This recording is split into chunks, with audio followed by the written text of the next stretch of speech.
Machiegni kendo nyakona mga jwang chenro en rameny piny wadhi mbele gi weche manyatiri nyaka kaunti ma Siaya ka moko kuom rawere kar chung'od bura magem mawuok oko mar kwedo nek mar wakeni mosebedo kadhi nyime kuom thuolo ma dweche ariyo e sub kaunti magem Yala magiwacho ni osemiyo gidak kod luoro ma ka gimedo ni kata jowetegi masomo e skunde midokie pacho kata day schools bende koro nitiere kod luoro e wi sa mar mondo e skundego.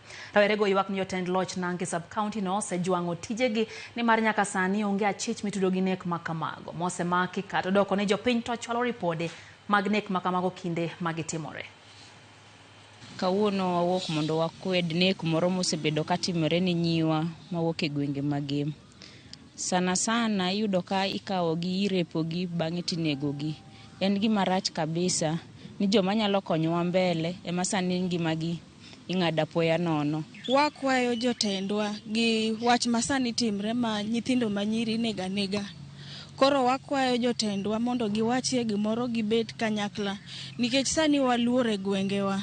Wan gi nyithindo ma jo day school manyiri machungo kinyi mar mi mondo gidhi e school. Koro nyithindo gi an sani ang'eyo ni giluor kabisa kata dhi e school gokinyi no ni wach nek masani timre. Wawacho ni ji ahinya monego penj wachno en mlange magwa kod chife kod jogwa manie gweng' onego bed ni wang'eyo ji gi kitgi e gweng'. Ka nitie ng'at moro ma kite njore to onego bed ni wakonyore gi sirikal, polise, chife gi walangi mondo wagol gigi jogi e kind ogandawa mondo okawnegi hatua mar sheria.